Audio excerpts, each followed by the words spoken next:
Dear friends, welcome to another episode of English Classroom. Here, now we are going to study phrases and clauses. Phrases and clauses are key part of building sentences. Both are groups of words that makes up sentences, but they are formed in different ways and have different functions. You know what is phrase and clause. Both are the key parts of building. Sentence build ചെയ്യണമെന്നുണ്ടെങ്കിൽ we must know what is phrase and clause. Here we will learn about the difference between a phrase and a clause.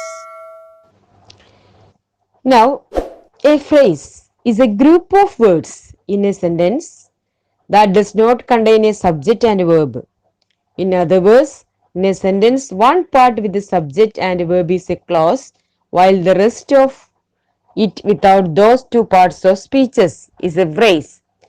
A phrase is a group of words that does not express a complete thought and does not contain a subject-verb combination. It is made up of a word or a head word. ഒരൊറ്റ word അതല്ലെങ്കിൽ ഒരു head വേർഡിനെ കാണിച്ചുകൊണ്ടായിരിക്കാം phrase ഉണ്ടാതിരിക്കുക. അതൊരിക്കലും express ചെയ്യുന്ന ഒരു complete thought, ഒരാളുടെ complete thought ആ സെന്റൻസിനകത്ത് ഉണ്ടായിരിക്കില്ല. അതുപോലെ തന്നെ ഒരു സബ്ജക്റ്റ് വെർബ് അഗ്രിമെന്റ് കോമ്പിനേഷൻ അതിലുണ്ടാവില്ല. സബ്ജക്റ്റോ വെർബോ അതിനകത്ത് ഉണ്ടാവില്ല. ഒന്നുകിൽ സബ്ജക്റ്റ് മാത്രം ഉണ്ടായിരിക്കാം, അതല്ലെങ്കിൽ വെർബ് മാത്രം ഉണ്ടാവും. അതല്ലാതെ സബ്ജക്റ്റ് വെർബ് കോമ്പിനേഷൻ ഉണ്ടാവില്ല. ഒരു കംപ്ലീറ്റ് തോട്ട് എക്സ്പ്രസ് ചെയ്യാൻ ഒരു ഫ്രേസ് കൊണ്ട് സാധിക്കില്ല. Look at the examples. Here the examples. A very nice house went to town on the floor before the show in the wall. These are some examples of phrase. Phrase and different kinds of phrases ഉണ്ട്. Is any collection of words ആവാം. Phrase ഏത് collection words ആവാം. That behaves like parts of speech. പക്ഷെ അത് ഏതുപോലെ ആയിരിക്കാം? Parts of speech. What is parts of speech? Parts of speech പറഞ്ഞാല് noun, verb, preposition, adverb ഇങ്ങനെ പറയുന്നതാണ്. ആദ്യത്തെ example a very nice house എന്നുള്ളതാണ്. അണ്ടർലൈൻ ഈ എക്സാമ്പിളിലെ underlined part is the key to identify this type of phrase. അണ്ടർലൈൻഡ് പാർട്ട് എന്തിനു വേണ്ടിയിട്ടാണ്? ഏത് ടൈപ്പ് ഓഫ് ഫ്രേസ് എന്ന് അറിയിക്കാൻ വേണ്ടിയിട്ടാണ്. As it is the head word. A very nice house എന്നുള്ളതിലെ ഹൗസ് എന്നുള്ളതാണ് ഹെഡ് വേർഡ്. ആ ഹെഡ് വേർഡ് ഏത് type of parts of speech ആണ്? നൗൺ ആണ്. അപ്പൊ അതിനെന്ത് പറയാ? നൗൺ ഫ്രേസ് എന്ന് പറയാം. നൗൺ എന്ന് പറഞ്ഞാല് is A name of place, name of things, name of people. അതിനാണ് നമ്മൾ നെയിം ഓഫ് ലാംഗ്വേജ് ഒക്കെ ആവാം, എന്തെങ്കിലും നാമം എന്ന് പറയുന്നു. രണ്ടാമത്തെ example went to town. Went to town എന്നുള്ള അണ്ടർലൈൻഡ് വേർഡ് വെന്റ് ആണ്. That is verb. അതിനെന്താ പറയുക? വെർബ് ഫ്രേസ് എന്ന് പറയുന്നു. വെർബ് എന്ന് പറഞ്ഞാല് what the actions we are doing. എന്ത് പ്രവൃത്തിയാണോ നമ്മൾ ചെയ്യുന്നത് അതിനാണ് വെർബ് എന്ന് പറയാ, ക്രിയ. ഇനി third examples on the floor, in the wall എന്നുള്ളതൊക്കെയാണ്. ഓൺ, ഇൻ, ഓഫ് എന്നൊക്കെ പറയുന്നത് പ്രിപ്പോസിഷൻസ് ആണ്. അപ്പൊ അത് പ്രിപ്പോസിഷണൽ ഫ്രേസ് ആണ്. പിന്നെ ബിഫോർ ദ ഷോ, അത് ആഡ്വേർബിയൽ ഫ്രേസ് ആണ്. Adverbial phrase of the time. Underlined word before ആണ്. അതിനെന്ത് പറയാ? ആഡ്വേർബിയൽ. ആഡ്വേർബ് മീൻസ് ക്രിയാവിശേഷണം അല്ലെ. വാട്ട് ദ വെർബ്സ് ക്വാളിഫൈ ചെയ്യുന്ന, വെർബിനെ ക്വാളിഫൈ ചെയ്യുന്ന വേർഡ്സിനാണ് ഇത് പറയുന്നത് ക്രിയാവിശേഷണം അല്ലെങ്കിൽ ആഡ്വേർബ് എന്ന് പറയുന്നത്. The other words will be modifying it. ബാക്കിയുള്ള വേർഡ്സ് വെരി നൈസ് എന്നൊക്കെ അതിനകത്തുണ്ട്. അതൊക്കെ അതിനെ മോഡിഫൈ ചെയ്യുന്നതാണ്. Or complementary it in some way. അതല്ലെങ്കിൽ നമുക്ക് കോംപ്ലിമെന്ററി ആയിട്ട് അല്ലെങ്കിൽ ക്വാളിഫൈ ചെയ്യുന്നതിനായിട്ട് ഉപയോഗിക്കുന്നതാണ്. അപ്പൊ ഇതാണ് എന്ത് പറയുന്നത്? ഫ്രേസ് എന്ന് പറയുന്നത്. എ വെരി നൈസ് ഹൗസ് എന്ന് പറഞ്ഞാൽ അത് സെന്റൻസ് എന്തല്ല, കംപ്ലീറ്റ് അല്ല. വെന്റ് ടു ടൗൺ അങ്ങനെ പറയാണ്. വെന്റ് ടു ടൗൺ എന്ന് പറയുന്ന സെന്റൻസ് ഇങ്ങനെ express that sentence does not express a complete thought. ആരാണ് അവിടെ ടൗണിലേക്ക് പോയി എന്നില്ല, എപ്പോഴാണ് പോയി എന്നില്ല, എന്തിനാണ് പോയി ഒന്നുമില്ല. അപ്പൊ അതൊരു കംപ്ലീറ്റ് തോട്ട് അവിടെ എക്സ്പ്രസ് ചെയ്യുന്നില്ല. പിന്നെ അവിടെയാണെങ്കിലോ സബ്ജക്റ്റ് വെർബ് അഗ്രിമെന്റ്, സബ്ജക്റ്റ് വെർബിന്റെ കോമ്പിനേഷൻസ് അവിടെ ഉണ്ടോ? ഇല്ല. അതുപോലെ തന്നെ ഓൺ ദ ഫ്ലോർ, തറയില്, ഇൻ ദ വാൾ, ചുമരിൽ എന്ന് മാത്രമേ ഉള്ളൂ. അവിടെ ഒന്നും എന്ത് ചെയ്യുന്നില്ല? Do not express the complete thought. ഒരാളുടെ കംപ്ലീറ്റ് തോട്ട് അവിടെ എക്സ്പ്രസ് ചെയ്യാത്ത സെന്റൻസുകളാണ് എന്ത് പറയുന്നത്? phrase എന്ന് പറയുന്നത്. അപ്പോൾ phrase is any collection of words that behaves like a parts of speech. ഏതു ആവാം, any collection of words. See the example, a very nice house. അത് is a noun phrase. അത് noun phrase ആണ്. house എന്നുള്ളത് head word ആണ്. അത് ആ sentence നമ്മൾ സ്പ്ലിറ്റ് ചെയ്തപ്പോൾ എ വെരി നൈസ് എന്നുള്ളൊരു വേർഡും കൂടി കിട്ടി. അതും ഒരു ഫ്രേസ് ആണ്. ഏതാണ്? adjective phrase ആണ്. Of course, a phrase could consist of more than one phrase once you break it down and add or remove certain parts of it. എന്താണ്? ചില സെന്റൻസുകളിൽ ചില ഒന്നോ ഒന്നിൽ അധികമോ ഫ്രേസ് ഉണ്ടായിരിക്കാം. വെരി നൈസ് ഹൗസ് എന്നുള്ളത് നോൺ ഫ്രേസ് ആണ്. അതിന് നമ്മൾ റിമൂവ് ചെയ്തു, വെരി നൈസ് മാത്രമാക്കിയിട്ട്. അപ്പൊ എന്തായിട്ട് മാറി? അത് adjective phrase ആയിട്ട് മാറി. So you can understand what is phrase. Phrase is any collection of words. ഏതെങ്കിലും ഒരു വേർഡ്സിന്റെ കളക്ഷൻ ആണ് എന്ത് പറയുന്നത്? ഫ്രേസ് എന്ന് പറയുന്നത്. അതിൽ നിർബന്ധമില്ല, സബ്ജക്റ്റ് വെർബ് നിർബന്ധമില്ല. അതുപോലെ തന്നെ does not express the complete thought. അത് പറഞ്ഞത് മനസ്സിലായതാണ്. ഇനി what is second one? Clause. Then what is clause? A clause is a group of words in a sentence which contains a subject and a verb, or which includes subject and any necessary predicate. Predicate means it also include a verb, conjunction or prepositions to begin the clause. നേരത്തെ നമ്മൾ parts of speech പഠിച്ചിരുന്നു. ആ parts of speech പറഞ്ഞതല്ലേ, അതിൽ verb ഉണ്ടാവാം, conjunction ഉണ്ടാവാം, preposition, ഇതൊക്കെ കൂടി അടങ്ങിയിരിക്കുന്നതിനാണ് നമ്മൾ എന്ത് പറയാ?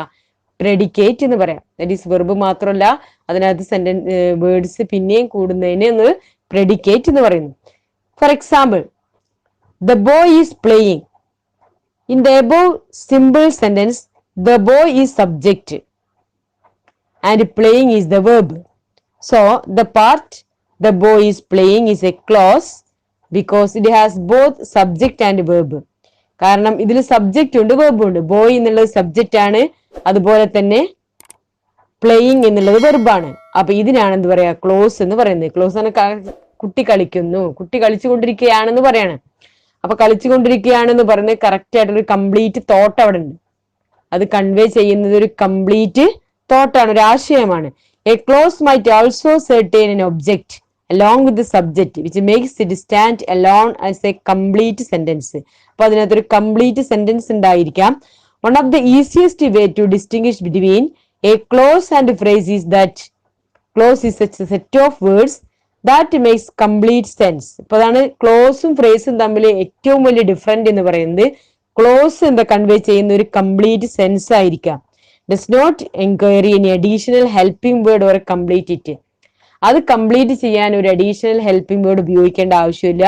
ദ ബോയ് ഈസ് പ്ലേയിങ് എന്ന് പറയുമ്പോൾ വേറൊന്നും ചോദിക്കേണ്ട ആവശ്യമില്ല. കുട്ടി കളിച്ചുകൊണ്ടിരിക്കുകയാണ്, നമുക്ക് മീനിങ് ഫുൾ ആണത്. നേരെ മറിച്ച് ഫ്രേസ് ആണെങ്കിൽ അവിടെ എന്തായിരിക്കില്ല? അത് does not express the complete sense. ഒരിക്കലും അത് ഒരു കംപ്ലീറ്റ് ഐഡിയ നമുക്ക് എക്സ്പ്രസ് ചെയ്യാൻ സാധിക്കില്ല. ഇനി another example, Zara smiled. This is very simple sentence, make complete sense and it is understandable. ഈ ഒരൊറ്റ സെന്റൻസ് നോക്കിയാൽ മതി, അത് കംപ്ലീറ്റ് സെൻസ് ആണ്. സാറ പുഞ്ചിരിച്ചു മതി, that is understandable. It consist of a subject and verb. ഇതിൽ സബ്ജക്ട് ഏതാണ്? സാറ എന്നുള്ളത് സബ്ജക്റ്റ് ആണ്, സ്മൈൽഡ് എന്നുള്ളത് വെർബാണ്. That is a clause. A single sentence might have one clause like in the above sentence. അപ്പൊ ഒരു ചെറിയ ഒരു സിംഗിൾ സെന്റൻസ് ഇതുപോലെയാണ്, ഒരൊറ്റ ക്ലോസ് ഉണ്ടായിരിക്കുള്ളൂ. But there can exist a sentence which contain more than one clause in it. ഇനി ഒരുപാട് close ഉള്ള സെന്റൻസുകൾ വേറെ ഉണ്ട്. ആ സെന്റൻസുകൾ നമുക്ക് നോക്കാം. The sentence, I looked everywhere but the cat was gone. In this sentence, two clauses are contained. I looked everywhere and the cat was gone. In the same manner, longer and complicated sentences might also contain more than two clauses. ഇപ്പൊ ഇതിൽ രണ്ട് verb ഉണ്ട്, രണ്ട് subject ഉണ്ട്. അപ്പൊ അതുകൊണ്ട് തന്നെ നമുക്ക് മനസ്സിലാക്കാം രണ്ട് ക്ലോസ് ആണ്. I looked everywhere, I is the first sentence subject, looked എന്നുള്ള വെർബ്. രണ്ടാമത്തെ സെന്റൻസ് വരുമ്പോൾ but the cat was gone, അതിൽ ദ ക്യാറ്റ് എന്നുള്ളതും അതുപോലെ തന്നെ ഗോൺ എന്നുള്ളതും സബ്ജക്റ്റ് വെർബാണ്. അപ്പൊ ഇങ്ങനെ കോംപ്ലിക്കേറ്റഡ് ആയിട്ടുള്ള സെന്റൻസുകൾ ഉണ്ടാവാം, അതിൽ മോർ ദാൻ 2 ക്ലോസസ്, രണ്ടിൽ കൂടുതൽ ക്ലോസുകളുടെ സെന്റൻസുകളും ഉണ്ടായിരിക്കും. Now, some clauses express complete thought, which are called independent clause. Independent ആയിട്ട് നിൽക്കാൻ പറ്റുന്ന ക്ലോസുകളുണ്ട്. Example, I will arrive at 5 o'clock. അവിടെ കംപ്ലീറ്റ് സെൻസ് ആണ്. അവിടെ വേറൊരു ഡൗട്ടിന്റെ ആവശ്യമില്ല, അതല്ലെങ്കിൽ വേറൊരു വേർഡ് ചേർക്കേണ്ട ആവശ്യമില്ല. He did not take the opportunity to apply for the job. അവിടെ അതുപോലെ തന്നെ then the political situation in the country is terrible. Here the red letters are subject, that is I എന്നുള്ളത് സബ്ജക്റ്റ് ആണ്, he എന്നുള്ളത് subject ആണ്. പിന്നെ അതുപോലെ തന്നെ മൂന്നാമത്തെ സെന്റൻസിൽ ദ പൊളിറ്റിക്കൽ സിറ്റുവേഷൻ എന്നുള്ളത് റെഡിലാണ് കൊടുത്തിരിക്കുന്നത്, അതൊക്കെ സബ്ജക്റ്റ് ആണ്. ഇനി വെർബ് ഇൻ ഗ്രീനിൽ കൊടുത്തിരിക്കുന്നത് അറൈവ്, അത് വെർബാണ്. വിൽ അറൈവ് എന്നുള്ളത് വെർബ്, ഡിഡ് നോട്ട് ടേക്ക് എന്നുള്ളത് വെർബ്, അതുപോലെ തന്നെ മൂന്നാമത്തെ സെന്റൻസ് ഈസ് എന്നുള്ളതാണ് വെർബ്. അപ്പൊ ഒരു സബ്ജക്റ്റും വെർബും കൂടി ചേരുന്ന സെന്റൻസുകൾക്കാണ് എന്താ പറയുന്നത്, ക്ലോസ് എന്ന് പറയുന്നത്. ക്ലോസ് എന്നാൽ മസ്റ്റ് ആയിട്ട് എന്തുണ്ടായിരിക്കും, സബ്ജക്റ്റ് വെർബ് കോമ്പിനേഷൻ ഉണ്ടായിരിക്കും. അത് ഐഡിയ എക്സ്പ്രസ് ചെയ്യുന്നില്ല എന്നുണ്ടെങ്കിൽ അതിന് നമ്മൾ പറയുന്ന പേരാണ് ഡിപ്പെൻഡന്റ് ക്ലോസ്. നോക്കാം. The another one is the clauses which does not express a complete thought but they still contain a subject verb combination. അതിനാണ് എന്താ പറയുന്നത്, ഡിപ്പെൻഡന്റ് ക്ലോസ് എന്ന് പറയുന്നത്. ഇതിനെയോ ഡിപ്പെൻഡ് ചെയ്തിരിക്കുകയാണ്, അത് എന്ത് ചെയ്യാൻ പറ്റുന്നില്ല, വി കാണ്ട് എക്സ്പ്രസ് ദ കംപ്ലീറ്റ് തോട്ട്. അതിന് നമുക്ക് കംപ്ലീറ്റ് ആയിട്ടുള്ള തോട്ട് എക്സ്പ്രസ് ചെയ്യാൻ സാധിക്കൂല, അതുപോലെ തന്നെ അത് മനസ്സിലാക്കാനും സാധിക്കില്ല. അങ്ങനത്തെ എക്സാമ്പിൾസ് ആണ് പറയുന്നത്. When the bus arrives, bus arrives ആയപ്പോൾ, അത്രേ ഉള്ളൂ, കംപ്ലീറ്റ് സെന്റൻസ് ഇല്ല. പക്ഷെ അവിടെ എന്തുണ്ട്, സബ്ജക്റ്റ് ഉണ്ട്, വേർബ് ഉണ്ട്, അല്ലെ? ഇതാണ് ആഡ്വേർബ് ക്ലോസ് എന്ന് പറയുന്നത്. രണ്ടാമത്തെ that we should not go, അവിടെയും നൗൺ ക്ലോസ് ആണ്. അവിടെ വി തന്നിട്ടുണ്ട്, ഷുഡ് നോട്ട് ഗോ വെർബും തന്നിട്ടുണ്ട്. അവിടെ സബ്ജക്റ്റ് ഉണ്ട്, വേർബ് ഉണ്ട്, പക്ഷേ എന്തില്ല, സെന്റൻസ് ഇൻകംപ്ലീറ്റ് അല്ല, എവിടേക്കാണ് പോകേണ്ടതെന്ന് പറഞ്ഞിട്ടില്ല. Which was not very easy, അവിടെയും അതുപോലെ തന്നെ റിലേറ്റീവ് ക്ലോസ് ആയിട്ട് ഉപയോഗിച്ചിരിക്കുന്നു, സബ്ജക്റ്റ് ഉണ്ട്, വേർബ് ഉണ്ട്, but it is incomplete.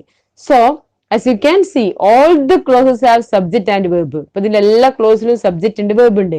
Independent clause also express a complete thought. Independent clause ആണെങ്കിൽ അത് കംപ്ലീറ്റ് തോട്ട് എക്സ്പ്രസ് ചെയ്യും, അത് മീനിങ്സ് ഉണ്ടായിരിക്കാം, that make a sense alone. ഒരു സെൻസ്ഫുൾ ആയിട്ടുള്ള സെന്റൻസുകളായിരിക്കും നമുക്ക് തരുന്നത്. പക്ഷെ ഡിപ്പെൻഡന്റ് ക്ലോസ് എപ്പോഴും ഇൻകംപ്ലീറ്റ് ആയിരിക്കാം, but here is subject and verb, സബ്ജക്റ്റും വേർബും അതിനകത്ത് ഉണ്ടാവുകയും ചെയ്യും. അതിനാണ് ഡിപ്പെൻഡന്റ് ക്ലോസ് എന്ന് പറയുന്നത്.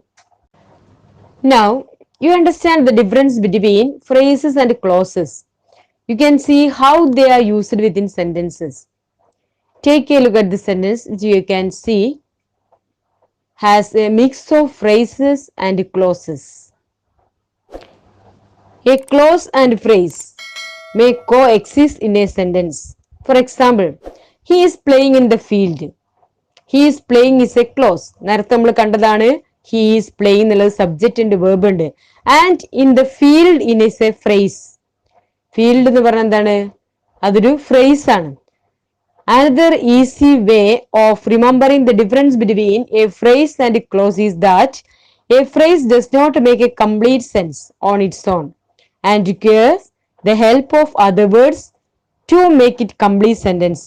അപ്പൊ ഫ്രേസും ക്ലോസും തമ്മിൽ ഡിഫറൻസ്, മെയിൻ ആയിട്ടുള്ള ഡിഫറൻസ്, ഫ്രേസ് ഒരിക്കലും ഒറ്റയ്ക്ക് നിൽക്കില്ല എന്ന് പറഞ്ഞാല് അതിന് ഒരു റിക്വയർ ഹെൽപ്പ് അതർ വേർഡ്സ് വേണ്ടി വരും. ഒരു കംപ്ലീറ്റ് സെന്റൻസ് ആവണം എന്നുണ്ടെങ്കിൽ we want add another sentence, another word to it. നമ്മൾ എന്ത് ചെയ്യണം, വേറൊരു വേർഡ് അതിനകത്തേക്ക് കൂട്ടിച്ചേർക്കണം. ഈ എക്സാമ്പിൾ നോക്കിയാൽ നിങ്ങൾക്ക് അറിയാൻ പറ്റും. You find in the field return somewhere alone, you will be very confused about its meaning and will be unable to understand. In the field എന്ന് മാത്രം അവിടെ കൊടുത്തിരിക്കുകയാണെന്നുണ്ടെങ്കിൽ ആരാണ്, എവിടെയാണ്, എന്താണെന്നും മനസ്സിലാവില്ല. Thus a phrase is a set of words that does not make up a complete and understandable sentence by its own. നേരെ മറിച്ച് he is playing അത് മാത്രം പറയുകയാണെങ്കിൽ അവിടെ അണ്ടർസ്റ്റാൻഡിങ് ആണ്, അവിടെ ആശയമുണ്ട്, എന്താണ്, അവൻ കളിക്കുകയാണ് എന്നുള്ളത്. ഇൻ ദ ഫീൽഡ് എന്ന് മാത്രം പറഞ്ഞാൽ എന്തെങ്കിലും മനസ്സിലാവോ? വയലിൽ അല്ലെങ്കിൽ പാടത്ത് എന്താണുള്ളത്, ആരാണുള്ളത്, എന്താ ചെയ്യുന്നത്, ഒന്നും നമുക്ക് മനസ്സിലാവില്ല. അതാണ് സെന്റൻസിന്റെ ഇടയ്ക്ക് ഫ്രേസും ക്ലോസും തമ്മിലുള്ള difference. From these sentences you can understand What is phrase and clause? What are the difference between clause and phrase in a sentence? Okay, hope you understood very well. Thank you. Thank you for watching this video.